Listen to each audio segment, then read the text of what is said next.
저는 그 주식회사 로우파트너스 대표 황태형이라고 합니다.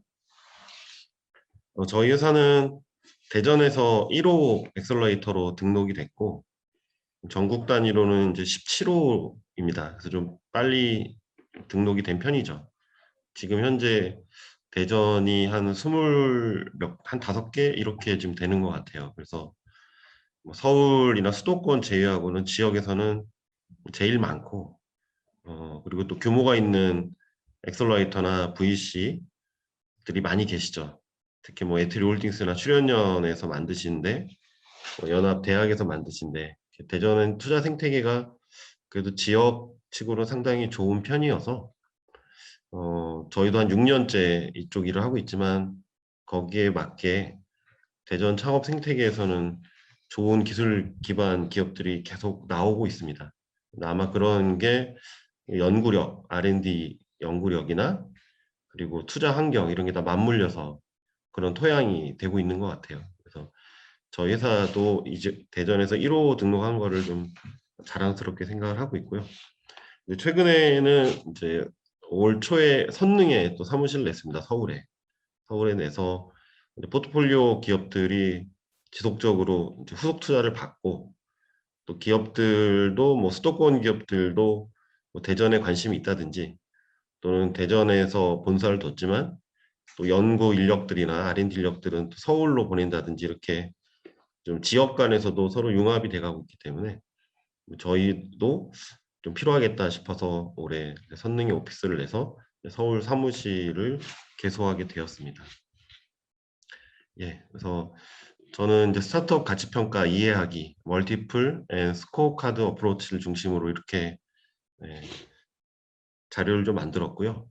사실 이번 자료는 기존에 있는 것들을 쓸 게 없었어요. 왜냐하면 이런 쪽으로는 저도 자료를 아직 못 만들었어서 그 덕분에 저도 공부하면서 새롭게 자료를 다 만들게 됐습니다.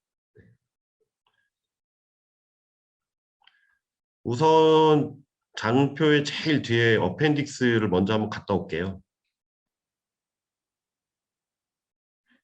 네, 페이지가 그렇게 안 많으니까 좀 쭉 넘기겠습니다.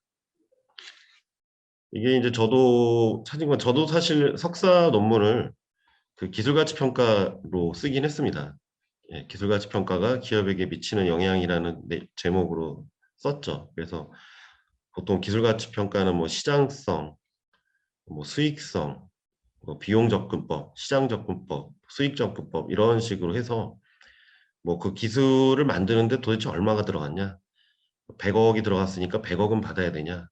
이런 게 이제 비용 접근법이고 뭐 수익 접근법은 이 기술 가져가서 돈 얼마나 벌 수 있는데 뭐 100억 벌 수 있어? 그러면 100억은 받아야 되겠네.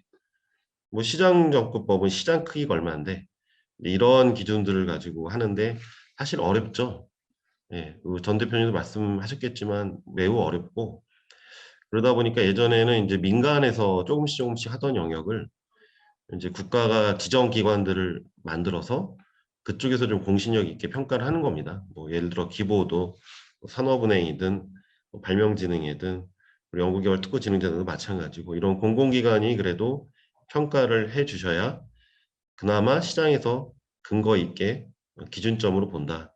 특히 법원에 들어갔을 때 어떤 판사의 판단에 있어서 아직도 민간 쪽에서의 가치평가 의견이 법원에서 그렇게 잘 받아들여지지는 않는다. 그래도 산업부나 과기부 같은 이런 금융위 같이 공식 기관을 통해서 나와줘야 그게 이제 재산적인 가치로 인정을 받는다라는 거죠. 그래서 뭐 사실 연구소 기업들도 다 기술 평가해서 출자받고 그러지 않습니까? 어느 정도는 이제 세팅이 됐다고 볼 수가 있는데요. 기술에 대해서는. 근데 스타트업에 대한 가치 평가는 또 그렇진 않아요. 그러니까 지금 여기 제가 장표로 띄운 이러한 방법론들은 일반적인 기업 가치 평가고 회계법인 쪽에서 전문으로 하시겠죠. 근데 스타트업에 대한 가치 평가는 참 애매한 이유가 저희도 지금 투자 포트폴리오가 한 40개 되고 1년에 이제 10개는 넘게 하고 있습니다. CNT만큼 공격적으로는 못하지만 그래도 연애 한 10건씩 하면서 컴퍼니 빌더 역할까지 하면서 하고 있는데요. 사실 그 40개 기업들 중에 저희가 투자를 들어갈 때 특허가 없는 기업이 훨씬 많았거든요. 반도 훨씬 넘죠. 지금도 없는 회사들도 있습니다. 플랫폼이나 이런 쪽. 그래서 사실 그러한 특허가 없는 회사에 대한 거 없기 때문에 당연히 가치 평가도 좀 어렵고 뭐 갖고 있는 자산이나 이런 것들도 거의 없고 그리고 사무 공간도 사실 별로 없지 않습니까? 공유 오피스 많이 쓰고 그러다 보니까 뭘 가지고 스타트업이 얼마냐라고 말하는 게 저도 이번 자료 만들면서 한참을 서칭했는데 좀 답을 내기가 어렵다 이렇게 많이들 얘기를 하더라고요. 그러면서 이 회사들이 이제 투자를 받으면서 멀티플로 얼마를 가는지 그런 이제 스코어 카드 형태로 해서 현재 이 회사는 밸류가 얼마다. 그리고 이거에 대한 뭐 구주가 거래된다든지 이러한 실질적으로 이제 매수가 될 때 가격이 산정이 되고 저도 이제 몇몇 그런 사례들을 갖고 있어서 그거를 더해서 말씀을 드리도록 하겠습니다. 네, 다시 좀 이제 앞으로 돌아가겠습니다.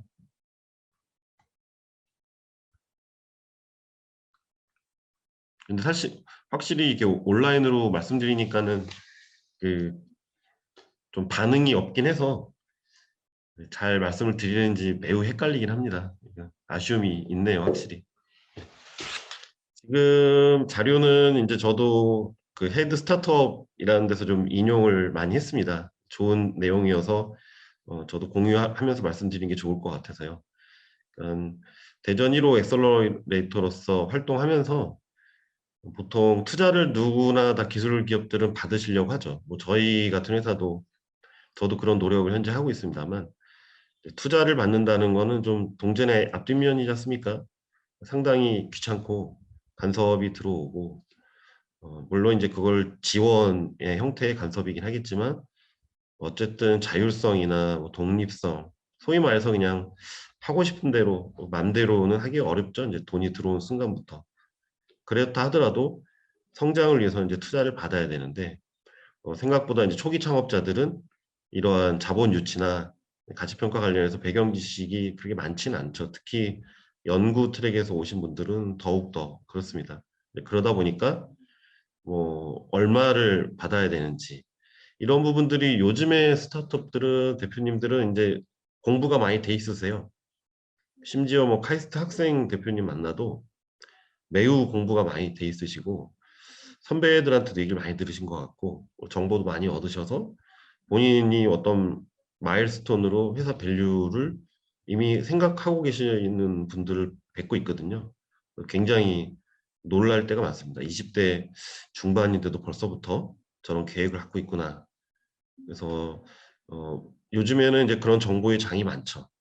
기사도 꽤 많고 스타트업 레시피라든지 스타트업 위클리 같은 거 저도 매번 받아보는데 그런 데를 봐도 어디가 얼마 받았다더라 뭐 얼마 받았다더라 이렇게 투자에 대한 레퍼런스가 나오거든요. 그런 걸 봐도 해당 산업에서 어느 단계에서 어느 수준이 이 정도 밸류로 투자를 받는구나라는 거를 가늠을 할 수는 있습니다. 꾸준히 보다 보면은 아 이런 정도의 금액이 이제 가치로 형성이 되는구나 할 수가 있고 그리고 최근에 어느 분이 만드셨는지 모르겠지만 그 누구머니라는 이런 데 들어가시면은 투자자 정보에 대한 평가 사이트도 있어요.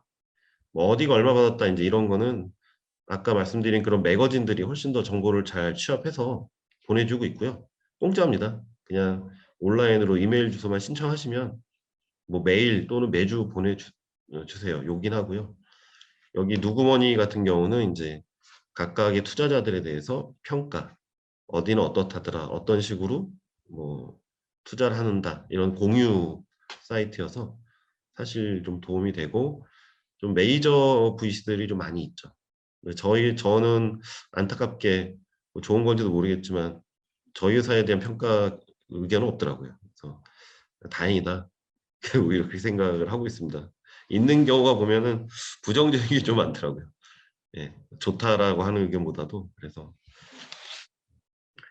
그래서 실질적으로 사실 뭐 쿠팡 같이 이렇게 큰 기업들은 상장 직전에는 정말 한 11% 정도밖에 뭐 대표 지분이 떨어질지 모르겠지만, 사실 또 매출을 내고 이익을 냈던 빅히트 같은 경우는 제가 그때 보기로는 대표 지분이 상장 당시에도 상당한 수준에서 갖고 있었던 걸로 알고 있습니다. 그래서 사실 퍼센트지가 낮다고 해서 회사 가치가 낮은 것도 아니고, 1조 기업의 11%냐, 1000억짜리 기업의 뭐 30%냐, 파이를 더 키우는 것도 방법이죠. 근데 어쨌든 초기에 이제 이런 본인의 회사에 대한 어떤 평가, 로드맵을 갖고 있지 않으면 생각보다 빨리 이제 지분이 좀 희석이 분명히 될 겁니다. 그래서 나중에 실질적으로 어떤 결실을 얻어야 될 때 본인한테는 크게 이득이 안 되고 남 좋은 일만 시키는 경우가 생길 수도 있기 때문에 초기부터 우리 회사에 대한 좀 가치 평가에 대한 고민이 좀 필요하다고 생각을 하고 있습니다. 이 도표는 이제 흥미가 있어서 저도 따왔는데요. 뭐 HP 휴렛 패커드는 1939년에 창업을 했답니다. 그래서 그때하고 지금하고는 보면 창업 비용이 엄청 차이 나죠. 물론 이제 화폐 가치, 물가의 차이는 어마어마하겠지만 예전에는 사실 이제 저런 좀 적은 자본으로도 사업을 처음에 시작할 수 있었다면, 최근에 기술 스타트업들은 상당히 많은 투자를 받으면서 빠른 속도로 이제 유니콘이 돼가고, 어떤 회사들은 유니콘을 넘어서 10조 뭐 데카콘도 되지 않습니까? 자본의 힘이 속도를 빨리 내게 하는 것이고 우리 회사의 가치를 올리는 거죠.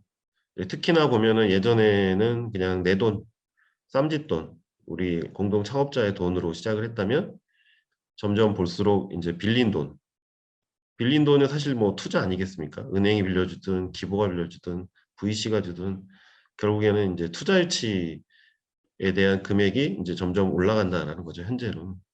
그래서 현재 기술 창업 기업들은 막대한 투자 유치를 통해서 사업을 급속도로 빨리 확장한다는 거를 이 표에서도 좀 보실 수가 있습니다. 큰 틀에서 이제 스타트업들은 세 개의 단계로 이제 라운드에서 투자를 받게 되는데, 이제 시드, 뭐 엔젤 단계, 그다음에 성장 단계, 그다음에 회수 단계 이렇게 진행을 하고 있는데요. 실제 저희 회사는 올해 좀 회수가 많습니다. 올해가 개인적으로는 제가 소띠인데 올해가 흰소의 해라 그런지 굉장히 올해 행복한, 그래도 현재는 5건 정도를 올해 회수를 하고 있거든요. 그래서 제일 먼저 투자한 게 한 3년 3개월 된 회사들, 네, 긴 거는 한 3년 3개월, 짧은 거는 사실 6개월도 안 되는 건도 있습니다. 그래서 회수 속도도 좀 최근에 좀 빨라진다는 걸 좀 느끼고 있습니다. 예, 그게 스타트업들의 가치가 상당히 빨리 상승한다는 얘기이기도 해요. 예를 들어 제가 뭐 10억 밸류에 뭐 1억을 넣었는데 뭐 30억 밸류로 뭐 팔거나 이런 그 정도의 이제 상승폭으로는 약하죠. 팔 수 있는 기회도 별로 없고. 네, 이런 회사가 이제 뭐 150억으로 가치로 투자를 받는다든지 400억 밸류 투자를 받는다든지 이렇게 상승의 폭이 커지고 상당한 자금이 들어올 때 사실 회수에 대한 룸이 상대적으로 생기기 때문에 스타트업의 가치 평가가 급속도로 빨리 커질수록 회수 시기도 좀 빨라진다 이렇게 생각을 하고 있습니다. 그래서 현재 조합 결성 기간이 통상 뭐 7년, 8년 이렇게 모태펀드 하고 있지만 뭐 그거 그렇게까지 길게 안 가고 그 전에도 회수를 해서 해산을 할 수 있겠다, 이제 그런 생각이 좀 들고 있습니다. 초기에 시드 단계는 뭐 3F라고 해서 역시나 이제 뭐 본인 돈이나 뭐 친구 돈이나 가족 돈이나 지인들 돈을 받아서 하죠. 그래서 뭐 3F다, 그래서 뭐 바보들이다 하는데 사실 돈 앞에서 뭐 바보가 어디 있겠습니까? 그만큼 신뢰를 한다는 얘기죠, 신뢰. 결국 첫 투자는 내 돈이거나 그냥 나를 신뢰하는 사람들이 주는 쌈짓돈을 가지고 시작하는데 이거는 시대가 변해도 다 마찬가지인 것 같아요.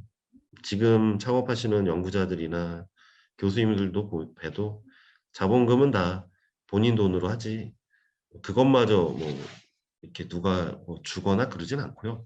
그래서 초기에 들어오는 돈들은 이제 그런 사람들이 나를 믿고 주는 돈이고 이런 투자는 대신에 좀 길게 가죠. 길게 가고 좀 귀찮게 안 하죠. 왜냐하면 한편으로는 그냥 날릴 수 있다.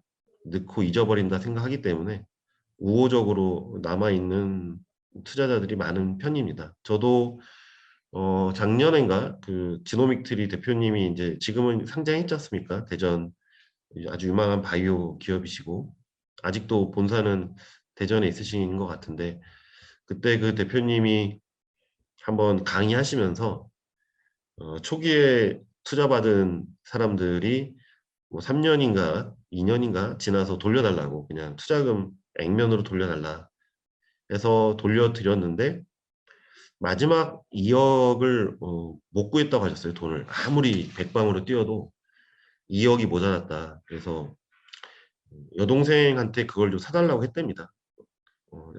동생이 좀 그 지인들 투자자들 2억을 인수해 주면 안 되겠냐.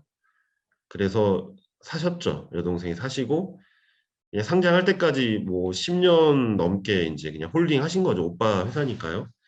근데 그게 200억이 이번에 된다고 그때 얘기하시더라고요. 저도 그때 깜짝 놀랐어요. 그래서 지금은 뭐 매우 이제 당당한 오빠가 되셨겠죠. 되셔서 여동생 만나실 때 얼마나 기분이 좋으시겠습니까? 네. 그래서 진짜 가족 덕분에 부자가 된 케이스인데요. 네, 이런 케이스들도 초기 투자에는 나오니까 그런 위험을 감내한 대가겠죠, 당연히. 그 다음에 이제 엔젤 펀딩은 이제 저희 같은 회사급이 될 것 같아요. 요즘에는 뭐 시드 저희는 이제 투자금들이 점점 올라가고 있거든요. 현재 모태 펀드 홈페이지만 들어가도 지금 7조가 넘는다고 떠 있습니다.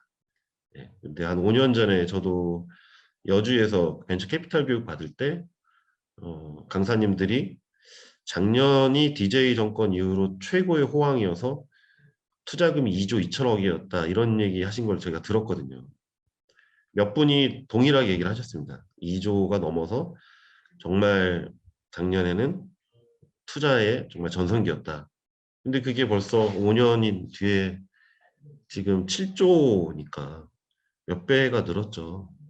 그러다 보니까 스타트업들의 어떤 가치도 동반 상승하고 있고 초기 시드 단계도 너무 소액은 잘 안 받으려고 해요. 많이 바뀌었습니다. 몇 년 사이에 분위기가 예전에 5천이 지금의 5억이 예전에 한 5천 정도 되는 그런 느낌인 것 같아요. 그래서 저희도 이제 시드나 엔젤 단계에 지금 하고 있고 단독으로 하지 않고 이따의 단계에도 공동으로도 많이 합니다. 5억을 2개나 3개 회사가 한다든지 뭐 10억을 뭐 3개 회사가 한다든지 이렇게 초기부터도 공동 투자를 많이 하고 있습니다.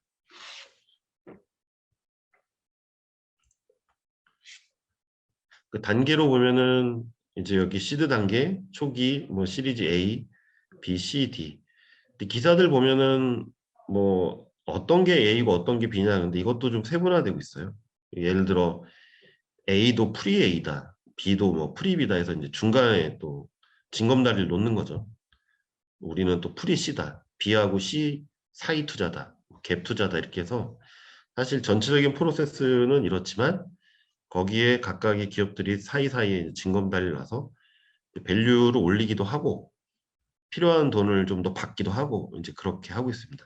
저희도 최근에 회수한 회사가 하나 있었는데 프리 650억으로 받았거든요. 근데 제가 보기에는 B라고 표현을 해도 될 텐데 굳이 프리비라고 하더라고요. 프리비다. 대표님께서 가치에 만족을 못 하셨나 봐요. 그래서 B는 아니고 직전 B다 이제 그런 얘기신 거죠. 그래서 그런 것들은 회사 전략에 따라서 우리 회사 지금 가치가 어느 정도 와 있다 이렇게 하시면 되고 그게 시장에서 인정을 받으면 되니까요. 그래서 투자도 밑에 보신 대로 파운더 단계에는 이렇게 초기들이 들어가지만 그 다음부터 이제 개인을 넘어서 이제 기관들이 들어가면서 이제 VC들이 들어가고 나중에는 이런 이제 뭐 상호펀드라든지 더 큰 자금들이 들어가고 대략적인 이제 금액들은 이게 어느 정도 스탠다드라고 하지만 워낙 요즘에 기업들의 밸류 폭이 큽니다. 대전에도 저도 기사 보니까 3년이 안 된 카이스트 교수님이 창업하신 의료 정보 회사는 의료 정보가 아니라 의료 기기 회사는 뭐 첫 투자를 1,000억 밸류로 300억을 받으셨더라고요. 회사가 이제 한 2년 반쯤 된 것 같은데 몬지 캠퍼스 안에 있거든요. 근데 그런 회사들도 나오시니까 초기라고 해서 뭐 이 정도를 받아야 된다. 그거는 좀 무너진 것 같아요. 그 팀의 역량이나 대표 역량 그리고 아이템 얼마만큼 기술적인 수준이 올라와 있는지 네임밸류 등등등 그리고 경쟁도 있죠. 투자자 사이의 경쟁 이런 것들이 또 가치평가에 영향을 미치죠.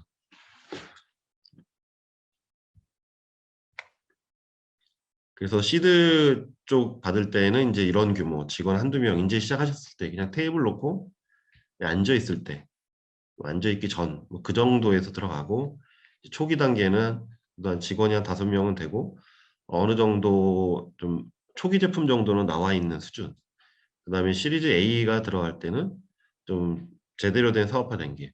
뭐 제품의 기능을 강화한다든지 뭐 매출을 넓힌다든지 직원 한 10명, 20명 이 정도 규모로 갔을 때 이제 금액을 받게 되고 시리즈 A는 그때 기사에서 보니까 지금 평균이 한 40억 정도는 된다고 합니다.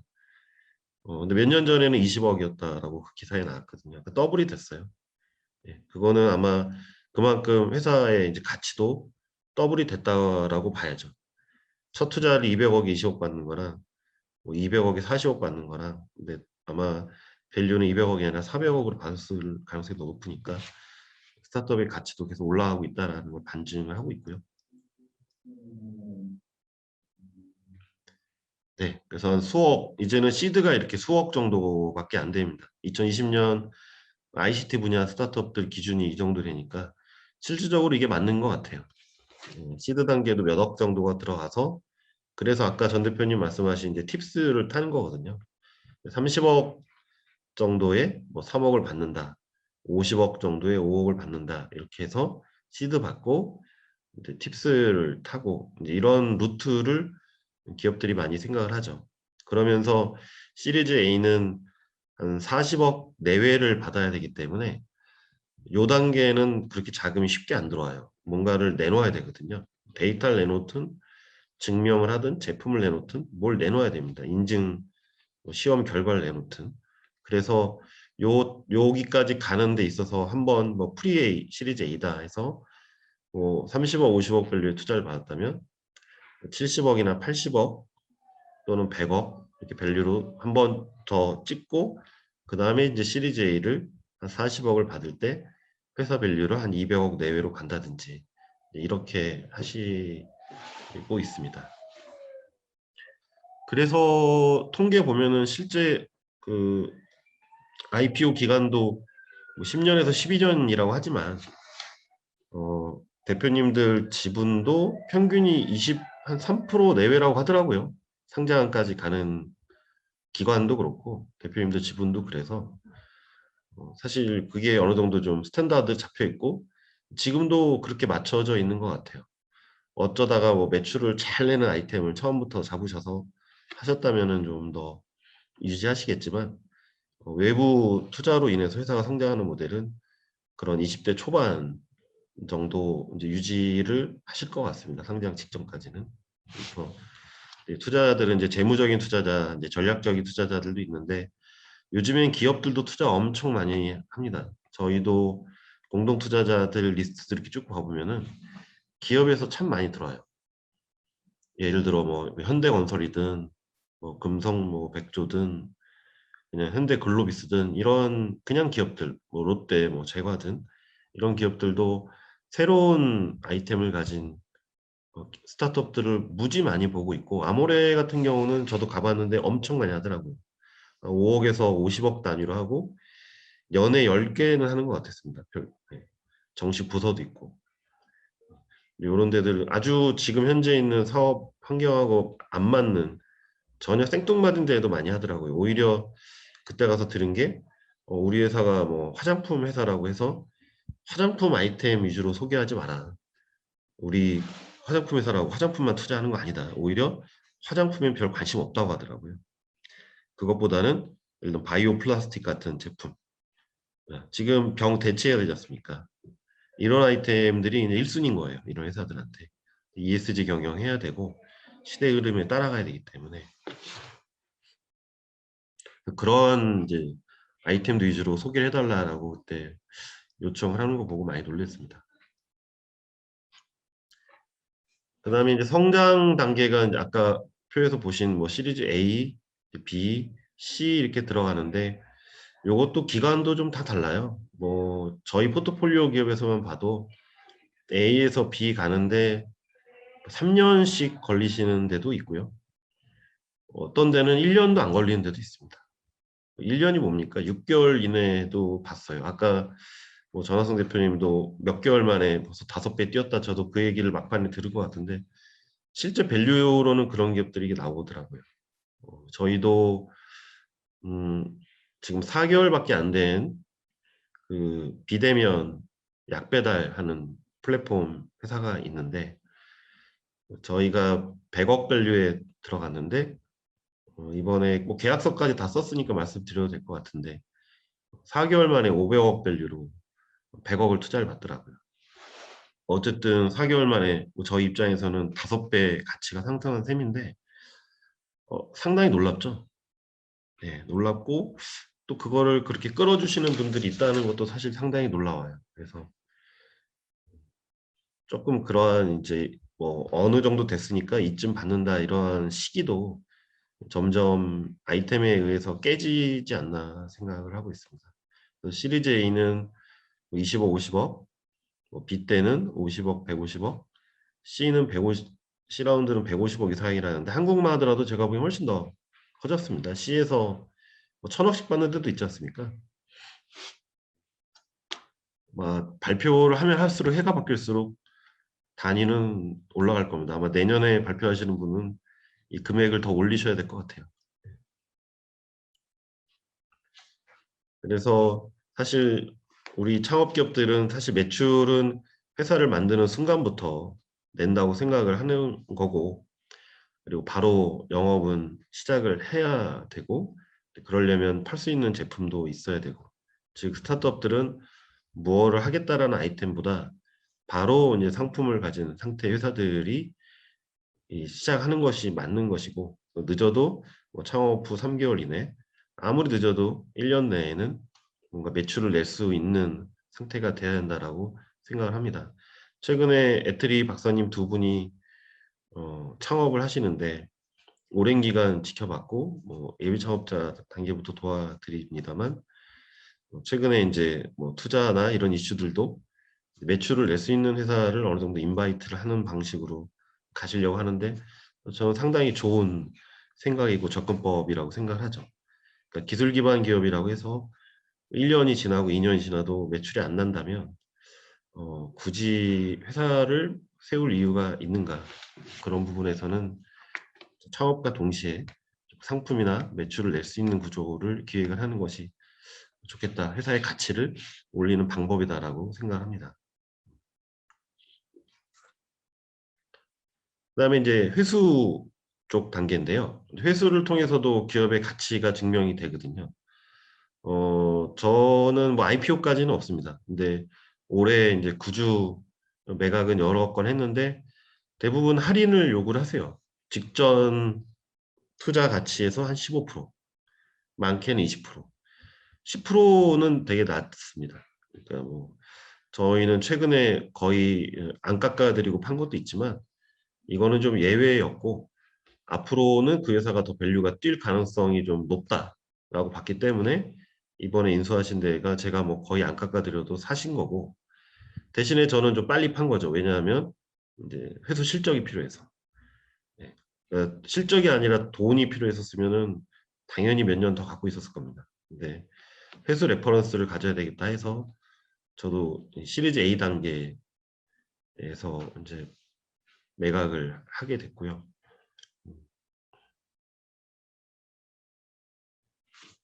근데 보통은 이제 B 정도 단계에서 보통 매각을 하기 때문에 그때쯤 되면 15% 정도는 할인해달라고 합니다. 저희가 오타인데 K네이션이 아니라 케어네이션이라는 회사인데 간병인 플랫폼입니다.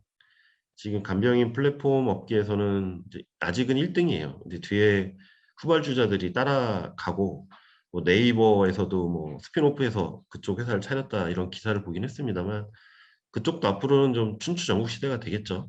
지금도 아주 큰 대형 업체가 있진 않고 이 회사에 저희가 18년 5월에 40억 밸류로 투자를 해서 그 다음에 시드, 뭐 시리즈 A, 프리비 아까 말씀드린 그 프리비 들어가면서 요때 저희가 이번에 그때 이번에 들어오는 VC 한 군데 이제 매각을 하게 됐습니다. 그래서 한 10배 근하게 회수를 하게 됐는데요. 3년 한 3개월 정도가 걸렸고요. 그리고 한 15% 할인해달라 해서 깎아서 팔게 됐죠.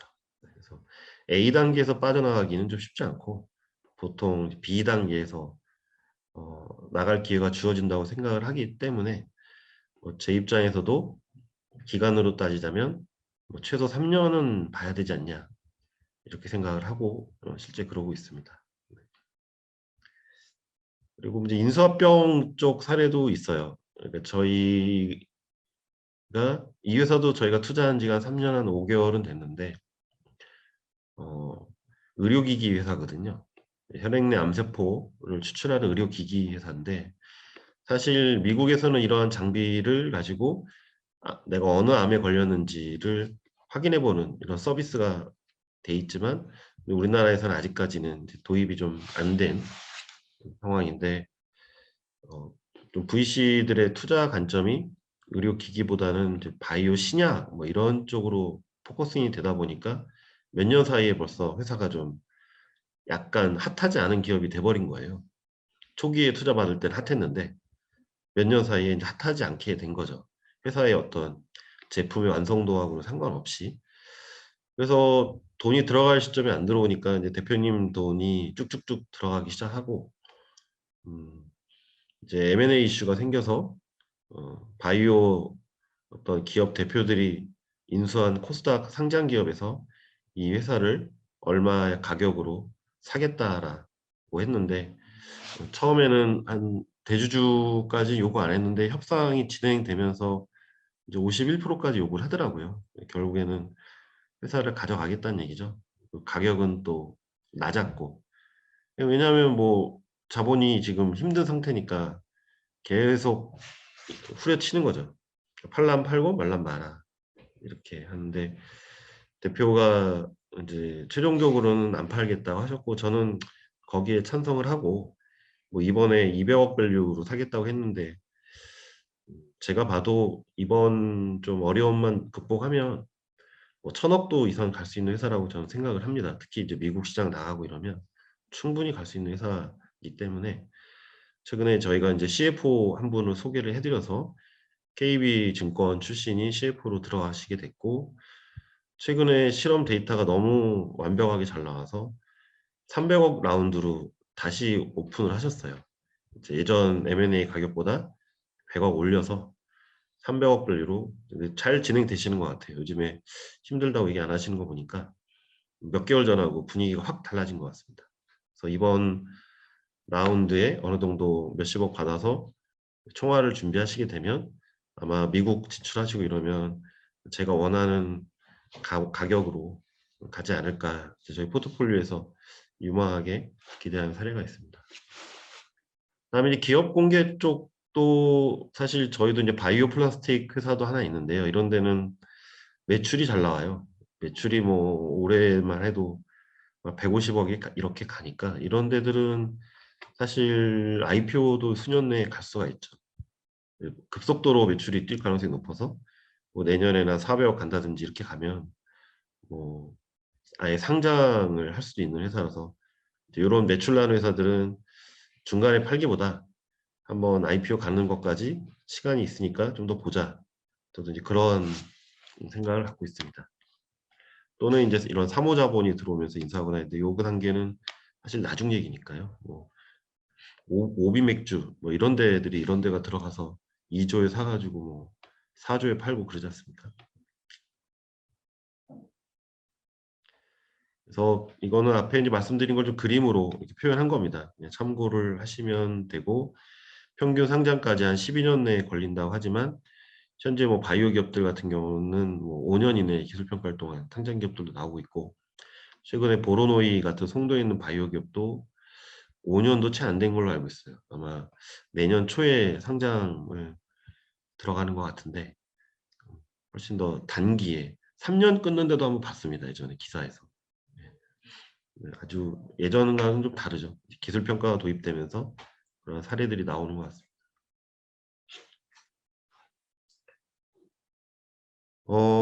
기사를 좀 이렇게 공유를 했는데요. 사실 다른 회사들이 돈 번 거라 기사를 보면서도 엄청 부럽습니다.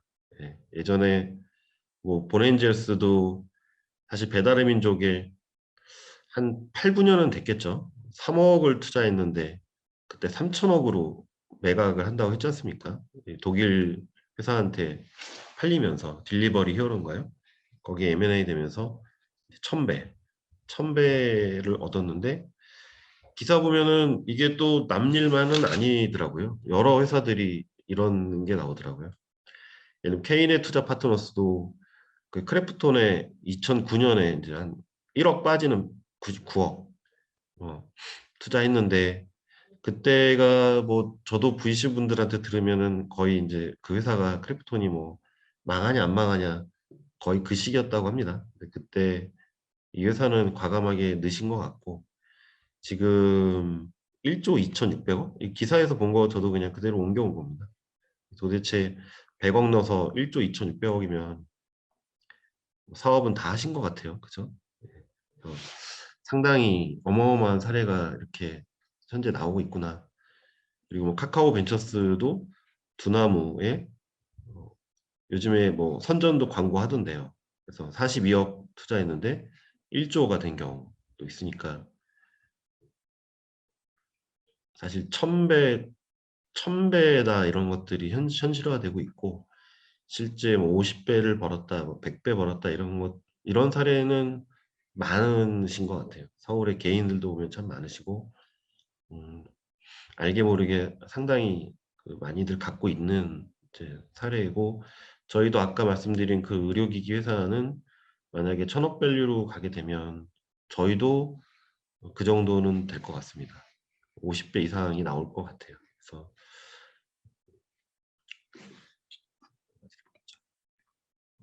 실질적으로는 뭐 VC들이 한 150개 정도의 그런 딜을 받으면 한 개 정도를 투자한다고 하니까 그리고 실질적으로 10개 투자하면 그 중에 한 2개 정도가 10배 이상을 내면서 전체 그런 투자금을 다 상회를 하거든요. 실제 그런 구조로 되기 때문에 사실 투자에 있어서는 좀 양보다는 좀 질이 좀 우선이기도 합니다. 그걸 어떻게 찾아내냐가 좀 관건이겠습니다만. 그래서 예를 들어 한 개 VC들이 10개 스타트업에 뭐 10억을 투자하고 10년에 걸친 펀드 수익률을 26%를 한다면 이게 골고루 이 10개 기업들이 골고루 26%씩을 벌어주는 그런 평균가, 뭐 은행에 돈 맡기듯이 그런 구조가 아니라는 거죠.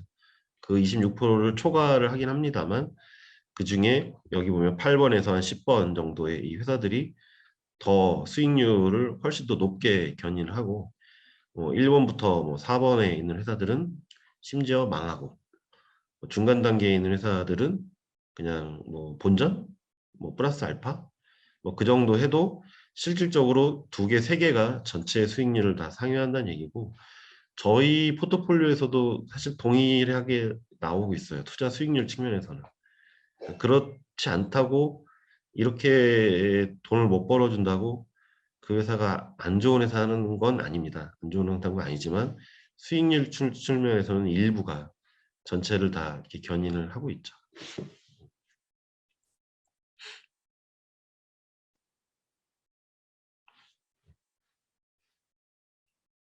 그래서 이제 실질적으로는 좀 그런 회사를 찾아내는 게 어렵기 때문에 뭐 10개 투자받는 10개 앞에 있는 스타트업들도 뭐 100개나 150개의 경쟁률을 뚫고 투자를 받았을 텐데 또 그중에 한 3개 정도만의 회사가 유의미한 수익을 실현을 한다며 하고 VC의 사업을 지탱한다면 VC 입장에서는 500개 중에 1개꼴, 그러니까 0.2%, 투자한 기업 중에 0.2% 정도가 소위 말하는 대박이다.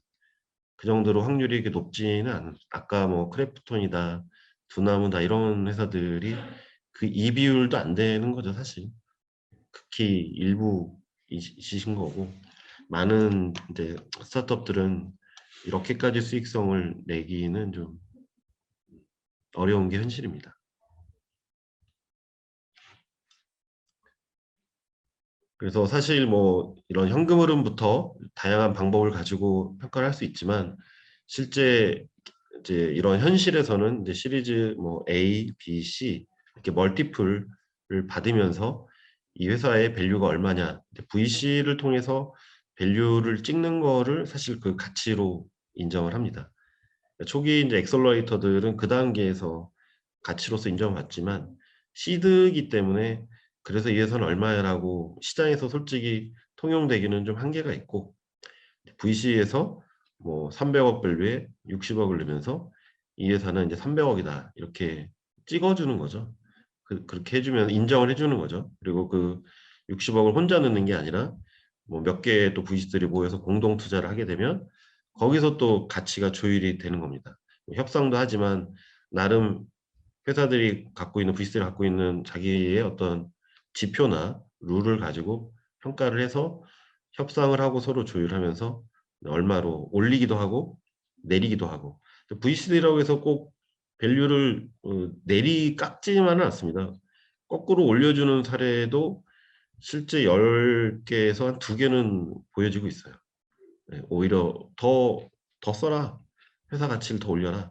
이런 역으로 오는 사례도 있는데, 근데 VC들이 그러면 뭐 적선하는 건 아니지 않습니까? 그 다음 밸류, 이 다음 밸류 이 회사가 얼마를 가야 된다는 걸 이미 계획을 갖고 올리는 거지. 어, 그냥 뭐 대표 보고 하는 건 아니겠죠. 그래서 그런 반대의 이제 경우도 이제 있고요.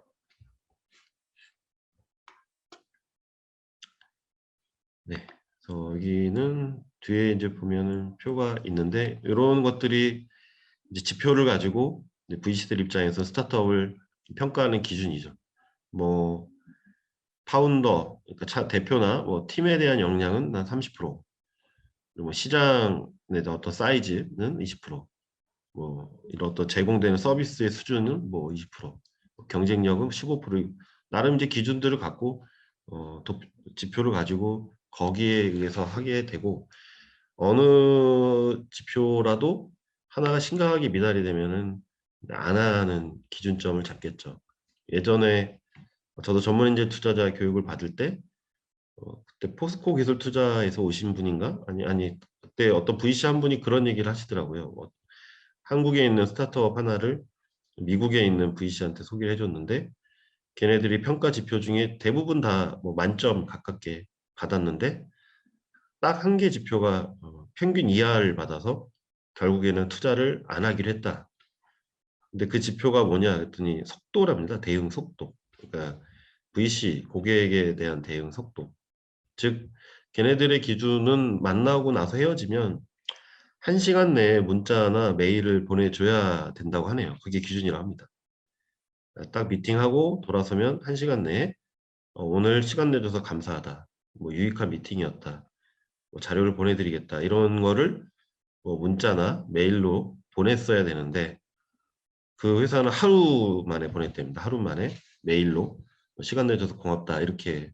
근데 그게 이제 그 지표에서 떨어지게 된 이유라고 하더라고요. 그렇게 스타트업의 어떤 속도를 예시로 든 사례인데요. 대응 속도를 얘기를 하는 거죠. 그래서 여기서 말씀드리는 아래쪽은 이제 프리밸류하고 포스트 밸류를 얘기를 하는 건데, 이것도 사실 이제 스타트업 가치 평가에서 협상이 되죠. 그러니까 초기 투자 받을 때는 금액이 작으니까 우리가 프리밸류다 포스트밸류다 이게 큰 의미가 없습니다. 3억을 받는데 우리는 프리 30억이냐 포스트 30억이냐, 프리 30억이면 30억에 3억이 들어오니까 33억이 될 거고, 포스트면 3억이 들어와서 30억이 되니까 27억이 되죠. 그러면 이제 6억 정도 차이가 나죠. 그러면은 그게 그렇게 뭐 크겠습니까? 어떻게 보면 그 단계는. 근데 아까 보셨다시피 이제 500억 정도 되면 다르죠. 500억 밸류에 예를 들어 100억을 받는데 프리냐 포스트냐는 이제 100억 차이가 나니까 그때 되면은 민감하죠. 회사의 가치에 영향을 미치죠. 그래서 보통은 별 말이 없으면 프리 밸류로 통용은 되지만 이제 투자를 받으실 때는 그거는 그래도 초기에 확실하게 얘기를 해서 어, 가치를 잡으시는 게 이제 필요합니다.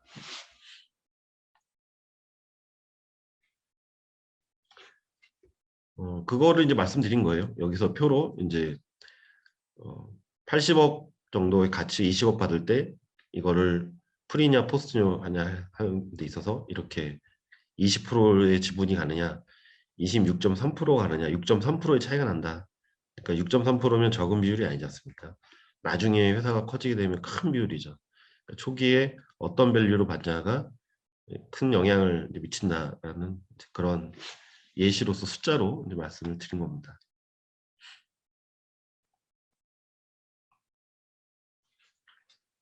그리고 여기서 이제 좀 드린 거는 아까 이렇게 보셨다시피 실질적으로 스타트업을 평가하는 기준은 숫자로서 평가하기는 어렵고 투자 여부를 결정하면서 이제 밸류를 얼마 밸류로 투자하냐 그걸로 시장에서 결정이 되기 때문에 어떻게 보면 이런 지표들 뭐 제품이나 이 회사의 제품이나 서비스가 독창적으로 뭐 시장에 뭐 수요를 충족하는지 획기적이고 뭐 파괴적인 건지 기회의 영역의 규모가 큰지 뭐 블루오션인지 뭐 기술이나 팀 이런 지표들이 실질적으로 이제 평가 기준으로 잡는 것이고 뭐 규모가 큰 회사든 크지 않은 회사든 물론 저희 회사 같은 경우도 이런 기준을 갖고 평가를 하고 있고 그리고 단독으로 이제 혼자 1인이 판단하기보다는 이제 위원회 그래서 투자심의위원회라고 하죠. 내부에서도 위원회를 개최를 해서 단계별로 의견을 모으고 있고 또 심지어 이제 외부 전문가들 해당 분야 전문가들도 모셔서 실질적으로 밖에서 유사 기업들의 어떤 밸류에이션이나 투자 현황이 얼마인지 좀 정보를 늘 듣고 있습니다. 그래서 저희도 1단계, 2단계 거쳐서 실질적으로 이제 심사역이 보고서를 쓰지만 그러한 평가 기준과 외부의 의견을 받으면서 그 가치를 매기고 있고 이후에 우리가 이걸 어떻게 회수할 것인지 계획까지 반영한 상태에서 현재 스타트업의 가치가 이 회사는 이만큼 이 정도 밸류로 인정이 된다. 인정을 해야 된다. 이런 보고서를 만들어서 투심위원회에서 설명을 하고 제출을 하고 있습니다. 해야 되는 거고요. 그래서 사실 더 좋은 가치를 받으려면 아까 보셨던 그런 지표들에서 긍정적인 답변을 주는 것으로 자료를 만들면 되겠죠. IR 자료를. 그래서 매출 성장률이 높다든지 수익률을 매우 높다든지 이익 실현성이 높다든지 재방문율이나 재구매율이 더 높다든지 시장이 엄청 크다든지 또 확장성, 피봇해서 다른 영역으로 치고 나가는 영역 그런 부분이 좋다든지 또 팀이 뭐 누가 봐도 환상적이라든지 이런 하나하나의 지표들이 이제 우리 대표님들이 회사의 가치에 이제 영향을 미쳐서 그걸로 이제 IR 자료를 써서 우리 회사의 현재 가치는 얼마야라고 제시를 하는 것이고 이제 유사 기업들, 타기업들의 선 투자받은 사례들도 거기에 반드시 이제 기준점이 이제 될 겁니다. 그러면서 투자자 입장에서는 이제 마일스톤 개념에서 그걸 이행을 하는지를 체크해 가면서 밸류를 올릴 것이고, 그거를 못 담게 되면 새로운 조건으로 뭐 딜을 걸어서 낮출 수도 있겠죠. 당연히. 왜냐하면 그건 가능성을 얘기한 거기 때문에 그게 실현이 돼야 그 가치가 되는 거지. 뭐 직원들도 다 나가고 팀이 망가지고 뭐 대기업이 들어와서 뭐 시장을 망가뜨리고 뭐 혹시라도 그런 일이 생긴다면 달라지는 내용이지 않습니까? 그런 부분에 대해서도 아마 협상에서 뭐 계약에 반영이 될 것 같습니다. 네. 네, 그래서 지금 한 10분 이제 정도 남았는데요. 아까 뭐 쉬는 시간 없이 바로 시작을 해서 이제 제가 말씀은 좀 다 드렸고요. 혹시 좀 궁금하신 부분 있으면 질의해 주시면 답변 드리도록 하겠습니다.